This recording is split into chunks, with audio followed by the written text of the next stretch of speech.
মহাকুম্ভ মেলা চলাকালীন বাড়িতে কিনে নিয়ে আসুন এই চারটি জিনিস, পরিবারের মঙ্গল হবে। হরে কৃষ্ণ কৃষ্ণ কৃষ্ণ হরে হরে, হরে রাম রাম রাম হরে হরে। নমস্কার বন্ধুরা, সেবা দৃষ্টি চ্যানেলে সকলকে স্বাগত জানাই। বন্ধুরা, আপনাদের পরিবারে যদি সুখ সমৃদ্ধি ধরে রাখতে চান এবং আপনার পরিবারে যদি কারোর গ্রহদোষ থেকে মুক্তি পেতে এবং জীবনে সফলতা পেতে চান, তাহলে অবশ্যই মহাকুম্ভ থেকে এই চারটে জিনিস গৃহে নিয়ে আসুন। যদি আপনারা মহাকুম্ভ থেকে এই চারটে জিনিস না আনতে পারেন, তাহলে অবশ্যই পবিত্র কোনো তীর্থস্থান থেকে এই চারটি জিনিস নিয়ে গৃহে নিয়ে আসুন।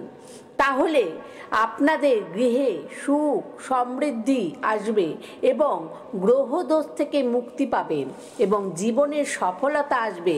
তাই এই গুরুত্বপূর্ণ জিনিসগুলো কি কি, এই সমস্ত কিছু জানতে আপনারা যারা এই চ্যানেলে নতুন, তারা দয়া করে চ্যানেলটিকে সাবস্ক্রাইব করুন এবং বেল বাটন প্রেস করুন এরকম নতুন নতুন তথ্যকথার নোটিফিকেশান পেতে। আর এই তথ্যকথা শুনে ভালো লাগলে একটা লাইক করুন, শেয়ার করুন আপনজনদের সঙ্গে, যাতে তারাও এই তথ্যকথা শুনে উপকৃত হয়। আর কমেন্টে জয় শ্রীকৃষ্ণ রাধে রাধে লিখতে ভুলবেন না। তাহলে চলুন শুরু করা যাক। ভারতের এক ধর্মীয় উৎসব হলো মহাকুম্ভ স্নান বা মহাকুম্ভ মেলা। যেমন গঙ্গাসাগর স্নানকে পবিত্র বলে মনে করা হয়, তেমনি মহাকুম্ভ স্নানকেও হিন্দু ধর্মে পবিত্র বলে মনে করা হয়েছে। 2025 সালে 13ই জানুয়ারি মহাকুম্ভ মেলা চালু হয়েছে, অর্থাৎ 144 বছর পর অনুষ্ঠিত হচ্ছে প্রয়াগরাজে মহাকুম্ভ মেলা। এই মহাকুম্ভে দেশ বিদেশ থেকে ভক্তরা আসে মহাকুম্ভে স্নান করে পবিত্র হতে। যখন দেবতা ও অসুরদের মধ্যে যুদ্ধের সময় অমৃত কলসের 12 ফোঁটা ভারতবর্ষের 4টি স্থানে পড়েছিল। সেই 4টি স্থান হলো হরিদ্বার, প্রয়াগরাজ, নাসিক আর উজ্জয়িনী। প্রয়াগরাজে গঙ্গা, যমুনা ও সরস্বতী নদীর সঙ্গম হয়েছে, যাকে ত্রিবেণী সঙ্গমও বলা হয়। তাই বলা হয় যে আপনি যদি প্রয়াগরাজে আসেন, মহাকুম্ভের সময় ত্রিবেণী ঘাটে স্নান করে এই কয়েকটি জিনিস যদি আনতে পারেন, তাহলে আপনার সমস্ত পাপ মুছে আপনি মোক্ষ লাভ করবেন। সেই স্নানের মধ্যে মহাকুম্ভের স্নান অত্যন্ত শুভ বলে মনে করা হয়। মহাকুম্ভের স্নানের সময় যদি আপনি প্রয়াগরাজে যেতে পারেন না পারেন, তাহলে ভাবছেন যে কিভাবে এই পুণ্য স্নান করবেন এবং সমস্ত পাপ থেকে মুক্তি পাবেন এবং মোক্ষ লাভ করবেন। এই উপায়টি আমি আগের ভিডিওতেই জানিয়ে দিয়েছি, সেটি ফলো করুন, আপনারা উপায় পেয়ে যাবেন। মহাকুম্ভের সময় নক্ষত্র ও গ্রহের একটি বিশেষ অবস্থান থাকে, যার কারণে সঙ্গমের জল আরও পবিত্র হয়ে ওঠে। সেই সময় স্নান করলে অত্যন্ত শুভ বলে মনে করা হয়। এই স্নান করার সময় কিছু নিয়ম মেনে চলতে হবে। এই স্নানের দিনে প্রথমে সাধুদের স্নান করার নীতি রয়েছে, তারপর সাধারণ মানুষ করতে পারে স্নান। এই মহাকুম্ভ স্নানের সময় সাবান ও শ্যাম্পু ব্যবহার করা একদম উচিত নয়। এটা করলে জল নোংরা হয়ে যেতে পারে। স্নানের পর আপনারা খাবার, টাকা পয়সা, জামা কাপড় দরিদ্র ব্যক্তিদের দান করতে পারেন।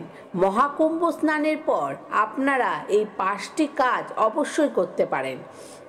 খুলবে কপাল, সমস্ত মনের ইচ্ছা পূর্ণ হবে।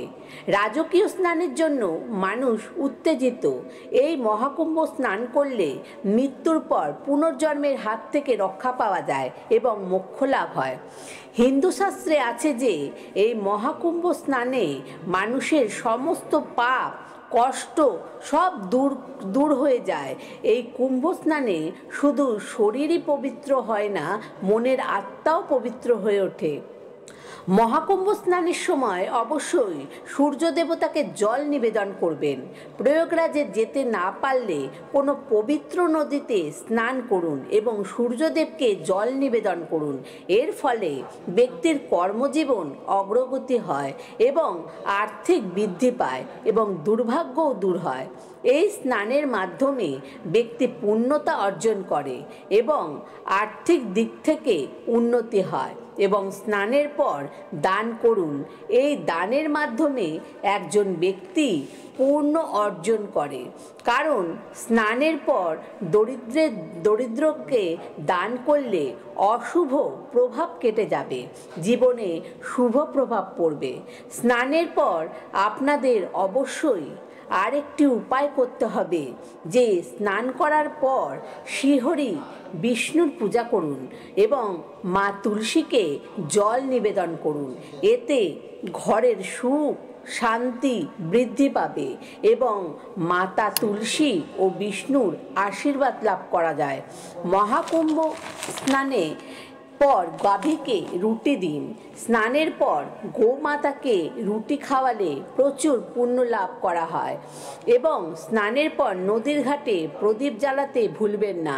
এবং যারা মহাকুম্ভে যেতে পারছেন না তারা বাড়িতেও স্নান করে এই সমস্ত ক্রিয়াকলাপ করতে পারেন, অথবা কোনো নদীতে আপনারা স্নান করে এই ক্রিয়াকলাপ করতে পারেন। মহাকুম্ভে স্নানে গিয়ে আপনারা কি কি জিনিস কিনে গৃহে আনবেন সেটি আপনাদের সঙ্গে আলোচনা করব। মহাকুম্ভ থেকে আপনারা প্রথমে যেটি আনবেন সেটি হলো মাটি। গঙ্গার তীরের মাটি অত্যন্ত শুভ বলে মনে করা হয়। মহাকুম্ভে গেলে অবশ্যই ত্রিবেণী সঙ্গমের ঘাট থেকে মাটি এনে গৃহে রাখুন। এই মাটি এনে তুলসী গাছও লাগাতে পারেন। আবার এই মাটি আপনাদের ঠাকুর ঘরেও রাখতে পারেন। এর ফলে আপনার বাড়ি থেকে নেগেটিভ এনার্জি দূর হয়ে পজিটিভ এনার্জি প্রবেশ করবে। এর ফলে বাস্তুদোষ থেকে মুক্তি পাবেন আপনারা। জ্যোতিষশাস্ত্র মতে মহাকুম্ভের জল অবশ্যই আপনাদের গৃহে নিয়ে আসুন। আপনারা বাড়িতে যদি এই ত্রিবেণী সঙ্গম নদীর জল রাখেন তাহলে আপনার বাড়ি থেকে নেতিবাচক শক্তি দূর হয়ে যাবে, আর এতে আপনার বাড়ির গ্রহদোষও কাটবে। আর আপনারা যদি এই জল আপনাদের স্নানের জলে মিশিয়ে প্রতিদিন স্নান করতে পারেন তাহলে মানসিক শান্তি বজায় থাকবে। এরপর আপনারা নিয়ে আসতে পারেন রুদ্রাক্ষের মালা বা তুলসীর মালা। এই মালা আপনার বাড়ির নেতিবাচক দূর করে ইতিবাচক শক্তি আনবে। বা কোনো সাধু কাছ থেকে যদি আপনি কোনো রুদ্রাক্ষর মালা পান তাহলে বুঝবেন আপনার জীবনে উন্নতির সম্ভাবনা রয়েছে।